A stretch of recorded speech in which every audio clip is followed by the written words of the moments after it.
Hey everyone, welcome to the Intelligent Conversations podcast, where we believe everyone has a form of intelligence that resides within them. Our goal is to encourage these type of conversations for our audience to listen to. Without further ado, welcome to the show.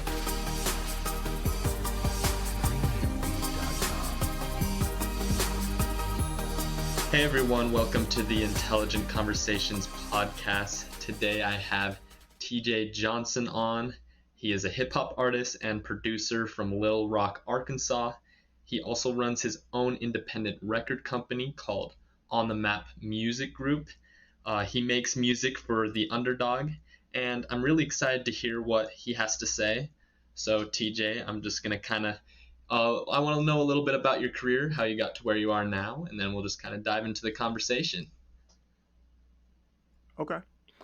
So, um, for your audience, my name is WordPlay TJ, hip hop artist and producer from Little Rock, Arkansas. And my journey started a long time ago. It started back in 2005.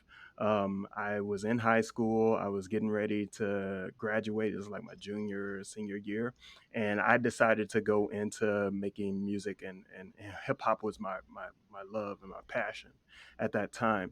So, I was working on my solo career, started my music group, On the Map Music Group in 2005. And after that, I started to produce and create albums from there. And so I put out some commercial works that were kind of mostly underground and kind of amateur in in their status. But then Yeah. slowly I started to get better and better, and finally got ready to release my first real commercial single in 2010. That song is called Breakfast and Biggie. A year later, it premiered on MTV's Rap Fix Live. Sway and Ja Rule gave me their blessings, and they put it on air and they talked about it. I missed that interview, so you can maybe ask me that later on, like what happened when I missed that interview. Um, but they gave me their blessing. They gave the stamp of approval for my career to get started, and that's kind of how the ball got rolling. 2013, I revamped my whole entire brand, started making music for the Underdog, called myself Wordplay TJ instead of TJ at that time, and understood how to get my publishing together, how to get my royalties together, and I started to understand that for other artists that I was working with. So On the Map Music Group started to kind of develop a little bit more. Fast forward, I just put out my eighth album, Overtime, and working on my ninth album, Terry, that's going to be released next summer, 2022. So that's where I am, and that's the journey as a whole. Dude, that's amazing. Obviously, you have put in the work ethic. I love what you have, that what you said. I mean, obviously, really impressive work ethic. But I kind of want to ask you something. You said you did a reinvention at 2013. I Mhm. kind of want to know, what was your biggest surprise, like encountering that? What was the biggest surprise for you? So the biggest surprise is that I thought I knew the business, but I really didn't know the business. So what I misunderstood about the business was that in order to be signed up to earn money in the music business, you had to be on top of it on a regular basis. It The operations of collecting money in music is a everyday operation. So it's not something that you could do part-time. As an artist, you have to devote maybe, yeah, 80% of your time to the business of making music and putting it out there commercially, and 20% of your time of actually making music. Now, if you're not a master at your craft, right, that ratio is going to have to change, right? You're going to have to practice more than do the business, but you still have to set aside some time to do it, and that's what I learned from that, and that was the toughest thing that I had to understand. Yeah, I totally see what you're saying there. Because I mean, I've met friends and they're going into art, things like that, and then music as well. And Hmm. they're saying they're like, oh yeah, the biggest surprise and like one of my good friends is going to college right now. They're saying, yeah, I'm surprised how much is not focused on the actual like art, because that's just a God given talent at the end of the day. But like Yeah. the actual like commercial like dealing with the business every single day, that is like 80% of it. And I don't know, I kind of want to ask you this. What would you say that like everyone to a degree should understand a little bit of like how businesses work, how like things go on a day-to-day basis? I think they should. And the reason why I say that is my first college major was art. So I'm also I'm a dual kind of multi-layered kind of artist, and I practice both with visual arts and music. And so since 6 years old, I've been drawing. When I got to college, I started studying art. I realized that making art for a living is a business, and you have to network, you have to do shows, you have to constantly like put your work out there and make sure that you're connecting on social networks. You have to make sure you understand how to market yourself. And so yeah, any type of artwork, any type of thing that you want to do full time that is creative, uh, you really have to put that effort into it to understand the business side. And so that's what I learned in art school, was the business of selling art.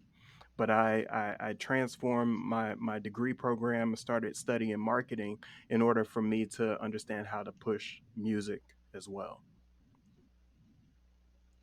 Yeah, that's amazing, dude. I love just I mean, I'm not, for one, I'm not a freaking artist. I failed actually in middle school. I failed the first art class. And I was like, man, maybe art's not for me, but I've actually, as time's gotten on, I'm like, man, I am really beginning to appreciate like good music and like good like pieces of Hmm. work type of thing. And I don't know, I think you mentioned that you had like this thing where you're it was a single, right? That was on MTV, but then you said you didn't get to actually meet them. Yep. I kind of want to hear a little bit more about that. Yeah, so it's 2011, and my song Breakfast and Biggie, we shot the video like 6 months before, and we put the video out just kind of randomly, like everywhere on the web, where we could place it. We wanted to make sure that it got exposure. It got heard by in a contest with Double XL magazine, and then I put it on this website called Your MTV, and Your MTV was like a kind of social media type platform for MTV fans. And what I didn't know is that they didn't control the algorithm, so everything you put up on there like went super viral. And so when I posted it, it just kind of went up immediately, and that's how Sway got to see the video, got to see me like put in work, and that's how I got onto MTV Rap Fix. So fast forward day of the interview, I'm sick as a dog. Oh my I god. had been stressed out. Mind you, I'm a college student. I'm working in like I'm living in Arkansas, so I'm like working at Walmart corporate headquarters. I have a girlfriend at the time that's like stressing me the hell out, and then I'm also like performing shows, running my business, working with other people, pushing artwork, and like all day in the studio like making drawings at the same time. So like the world was just like crashing down on me. What happened is I got sick. I stayed the night in the emergency room, and I slept too long the next day. And so when I woke up and I checked my emails, because I check my emails the first thing in the morning, there's an email from MTV saying you're going to be on air at 1 p.m. and you got to call us in order for you to be on the Skype interview. And I'm just like, holy crap, 1 p.m. I just woke up at 12:30. how can how can I possibly get on this interview? And so I'm like emailing back. I'm calling. I look like Kermit the Frog with my fingers. I'm calling, and next thing you know, they just like, it's too late. You're just gonna have to watch, man. Appreciate you reaching out. And I was just like, man, I missed my shot. You know, there's a lot of people that got their start on MTV Rap Fix. Russ is one of those independent artists, and like our episodes aired pretty close to one another, and so you can see where his career is now, and mine's is on the way. Yeah, I man, dude, that's kind of a disappointing story, and I totally get it too. Like the freaking the stress, dude. Like there's things that right now that you're just like, oh my goodness, like you're just getting bombarded with things. You're like, I'm just trying to live, man. Like I totally get that, Yeah, and dude, I I almost want to say sorry. Like man, I don't know what to say there, and now it's cool. Like but I believe that um everybody should like put their social and emotional well-being first, right? Like they should take care of their mental health first. That's the moral of that story. Like, because if I'd done that, then I wouldn't have been in that spot. I wouldn't have missed that interview because I was always prepared, almost 100% of the time. And so I believe that if you take care of yourself, you'll be always ready. yeah, that's an excellent point that you made there. I think, especially in today's world, a lot of people, especially the younger generation, mental health is a huge thing. Social health as well. Like, it's a huge part of things that we need to be like healthy there. I mean, when in the '60s, way back then, everyone was like, just have a physically fit body and you're set. Everything else will just kind of Hmm. follow.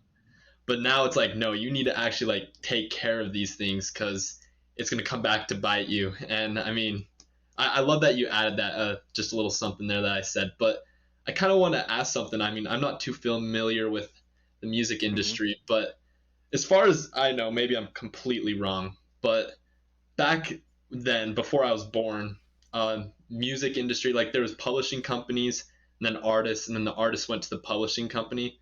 But you mentioned there's a lot of independent like publishing companies, like they do it for themselves, like they publish for themselves. Is that like a trend nowadays? A lot of people do that. So it's more trendy for artists to understand where their revenue comes from and understand the business. So that's the current trend. What I can say is that even though that's a trend, it's still on a upward trajectory. So I would still like, even though it's more than before, I would only assume that maybe 30% of artists understand where their money's coming from. Truly understand where their money is coming from. And I teach that on my YouTube channel, WordPlay TJ, and you can go there to like get music advice and new content and all that stuff. But on that on that channel, I try to make sure that everybody has the understanding of where their funds are coming from. And right now, they just don't. So even though it's trending, it's still not at a point where it's a great majority. It's still not over 50% understand how to do that. And even more so than the understanding, there is still an unwillingness for people to even try to make it happen. They won't take the time to sit down behind like a computer screen and type a few words, fill out an application to get their money. It's mind blowing, I mind know. blowing.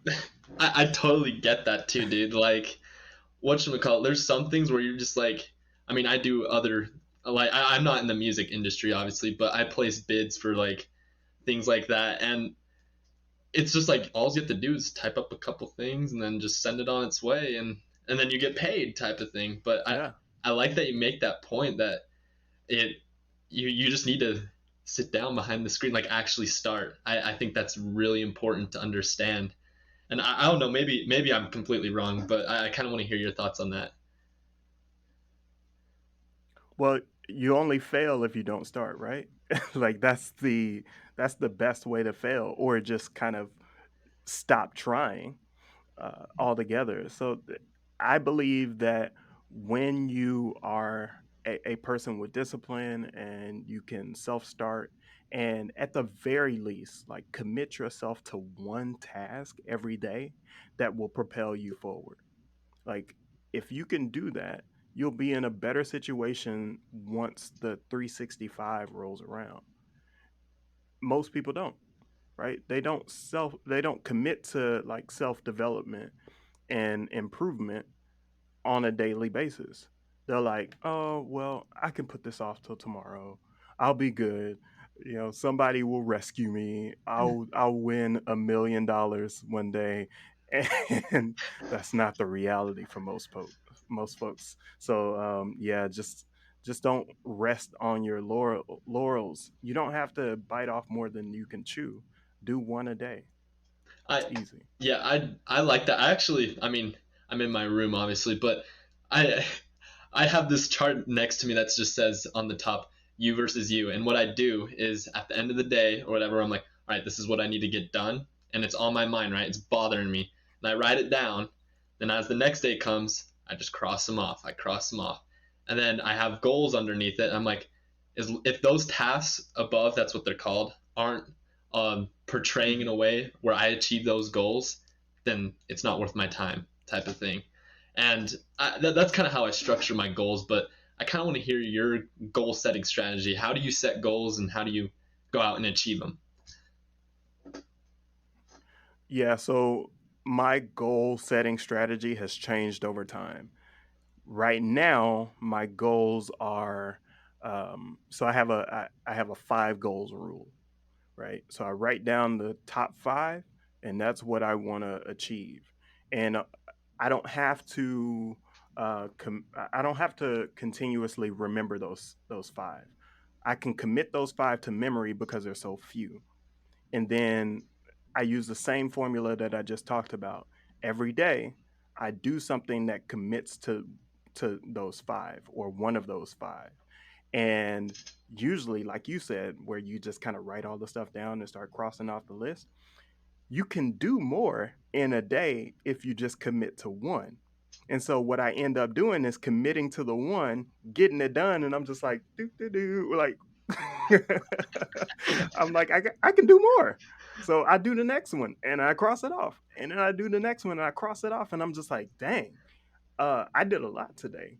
And that helps. Also, waking up early helps, right? Wake up at a time where people aren't around. 4 a.m., 5 a.m. if you can. Like, try to wake up as early as you possibly can. And if you do that, you will commit to like bringing yourself into a place where you can start to execute on a daily basis at a higher level. And you understand that people just don't do that. People don't go to bed early and wake up early and get good rest. And so they're not as productive the next day. It may take them that one task, may take it could be like a 1 hour thing, but it takes them 5 hours to accomplish because they're tired and they don't have they're not thinking about their health, right? Their emotional well being or their physical well being. And so I just believe if you start earlier, you commit to the five, and then you focus on one task every day, make that list, you'll eventually start crossing off things, and you'll cross off those main five eventually before the year's over. Man, I love that strategy. And dude, I have like freaking, when you said I wake up at 4, go to bed early, I'm like, dude, say, like it's literally like it's the recipe for success. Like if you want to succeed, get up early. And some people are like, oh come on, I know people that get up late and they're just fine. I'm like, it's because they have already made it at that point. They're already to where they want to be. They're Right. satisfied. I'm like, you're looking at the end result. You have to actually look at the process, and I guarantee every time they were freaking up early and then went to bed at a decent hour. They prioritized their health, and dude, going. I don't know. Would you say you've missed out on things though, like that are just hard, and you're like, oh man, I wish I just stayed up late, went party with my friends. But I mean, because I'm at an age where like people are going out and they're partying. I'm like, man, I'm going to bed, but then I'm up and they're just going to bed type of thing. But I don't know. Have you missed any like moments you're like, ah, maybe I shouldn't, but then now you're like, oh, it's totally worth it. Um, so now that I'm like transforming into dad mode, like I'm 33 right now. And so um when I look back on the years where I spent a lot of time like partying and going out and enjoying all of those days, I can't recall those moments being more important than my goals. I can't tell you, like, number one, I can't remember most of those moments because I was out partying, like getting toasted, and then like waking up the next morning really, really tired and hungover. So it wasn't the best situation for me. And today, I have no desire to do any of those things. And so, what did I waste all that time doing? Like, basically, I was just living in FOMO, right? A fear of missing out. And all of us have a bit of that. And we have to fight through it. We have to push a little bit longer and understand that when that FOMO comes up, you have to weigh the odds. Where would you rather be in 5 years? Would you rather be at your goal or missing it by a mile? And if you can ask yourself that same question every time somebody calls up and like, dude, you want to go like hang out and have fun, then you could easily tell them no without like missing a beat. And they're not going to understand it, and it's not their place to understand it either, right? Like when people get disappointed that you don't show up to everything, it's a thing where human beings connect how much you care to how much you are physically showing up, but they don't ever equate the things that you do for them that aren't you physically showing up, answering their phone call, like checking in on them every once in a while with a text message, like just saying happy birthday, or those other intangible things that people don't understand. And I think when I have disagreements with folks and they say, TJ, you're not showing up enough, I say, well, the phone works two ways, doesn't it? Text messages work two ways, don't they? Like, I sure do. I'm busy over here and I'm trying to get to something. I'm trying to get to something, and it doesn't mean that I'm ignoring you just because I'm trying to get to something. That just means that I have to prioritize this right now, and you may not be the number one on my list, but that doesn't mean I won't carve out time for you. And so people have to get rid of that stigma, that misconception that they're the most important things to you. Yeah, I love that point you make because believe it or not, actually, how I make friends or whatever, like, there's people I've met and they think that I'm their friend, but I'm like, worst comes to worst, if the apocalypse happened, I'm like, yeah, whatever. But there's some people that I would freaking like, all right, grab the gun, let's go type of thing. Like, I'm gonna freaking protect you Yeah. type of thing.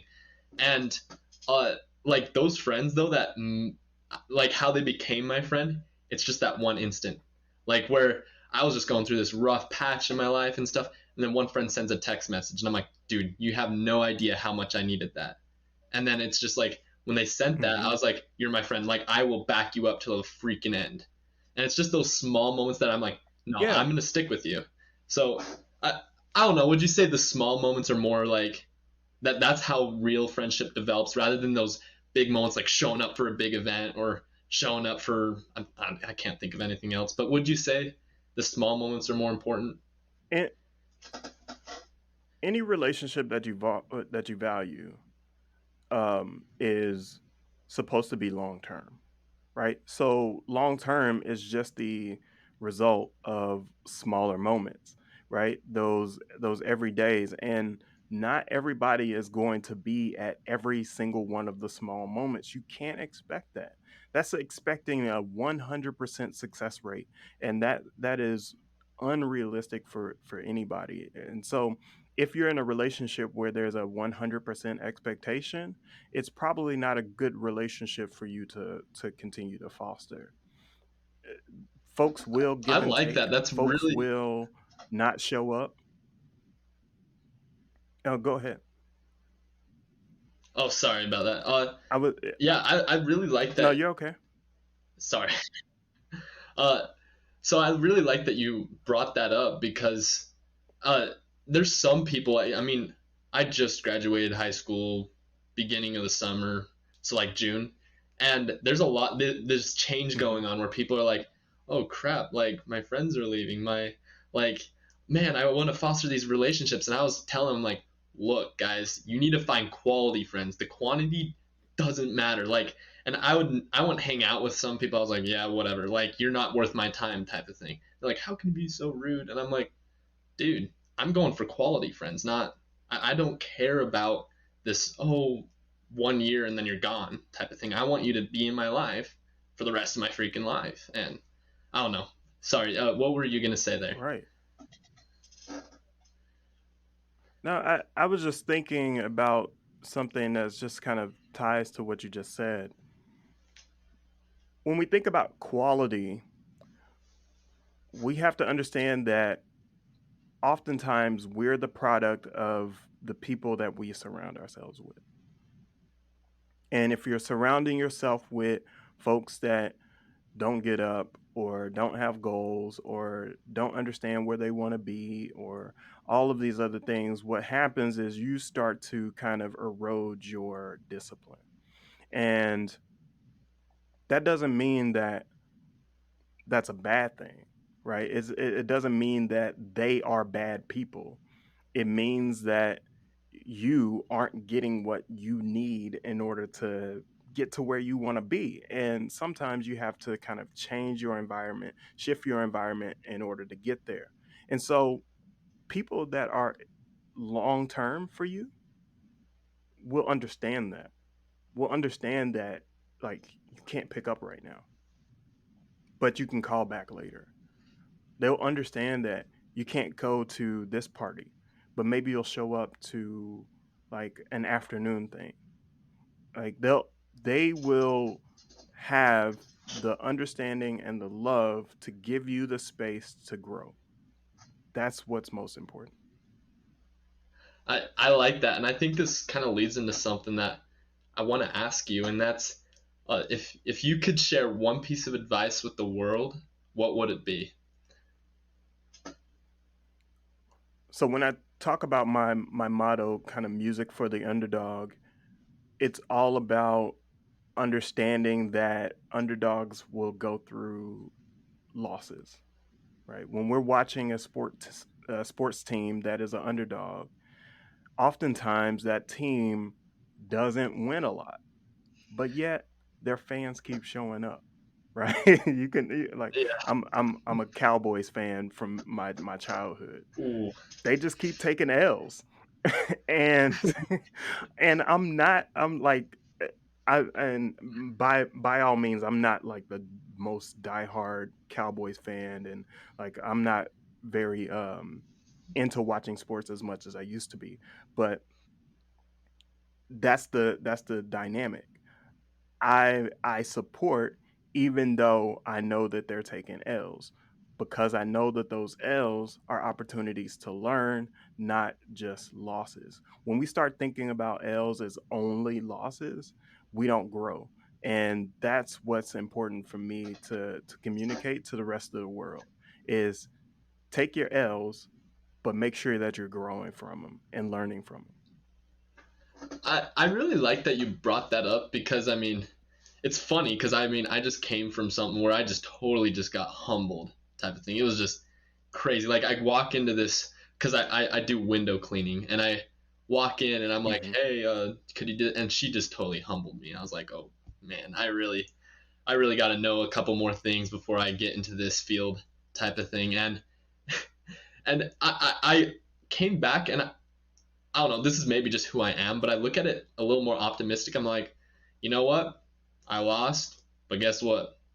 I'm going to the next business. I'm knocking on their door, and I'm like, hey, do you think you could, interest you in some Windows service? And they're like, oh, maybe. And it's just, you have to have that persistence. You can't just give up once you take that L. And I really like that you said that. That's just, it's so important. Once people really understand that, I think that's where like your growth becomes, instead of linear, it becomes exponential, and it's just, it's nuts. Right.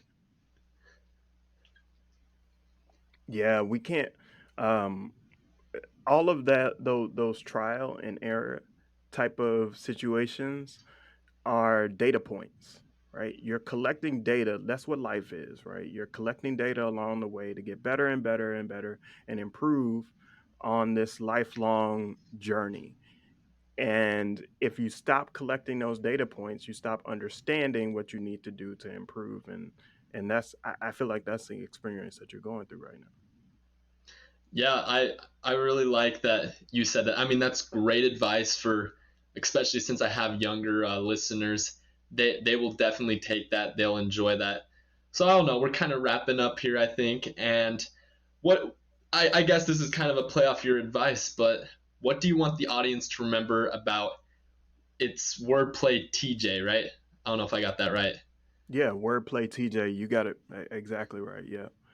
Um, so what people need to know is that ultimately, when I'm making music for the underdog, I'm making it for folks that want to keep going, want to build their life.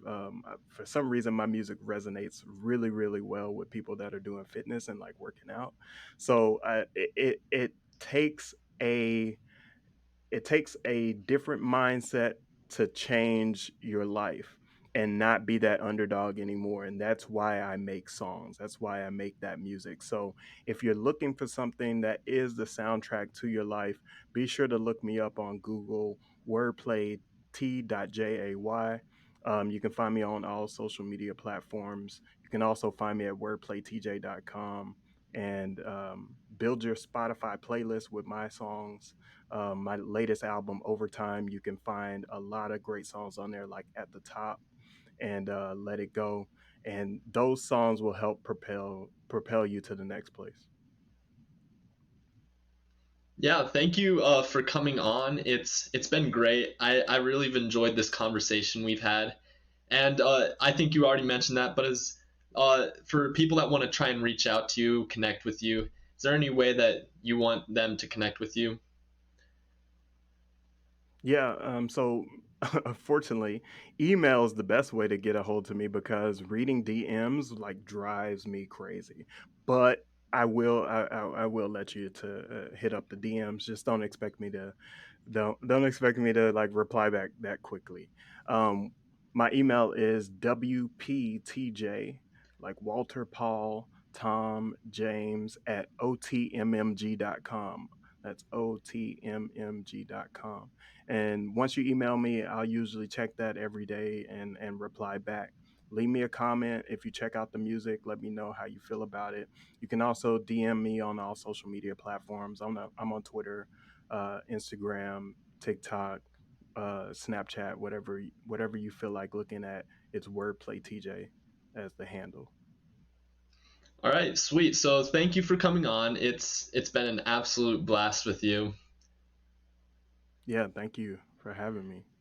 And everyone, that is Wordplay TJ. As you can tell, a very intelligent guy.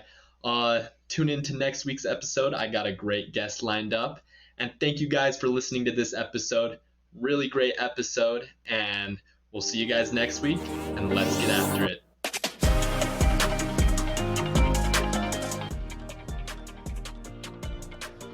Hey everyone, if you liked this episode and would like to hear more, be sure to hit that subscribe or follow button. We release a new episode every Wednesday for you guys to listen to. Thank you guys so much for the support that you give. We could not have done this without you guys. If you would like to be a potential guest on the show, check out intelligentconvos.com and there should be a form there for you guys to fill out. Thank you guys again, and let's get after it.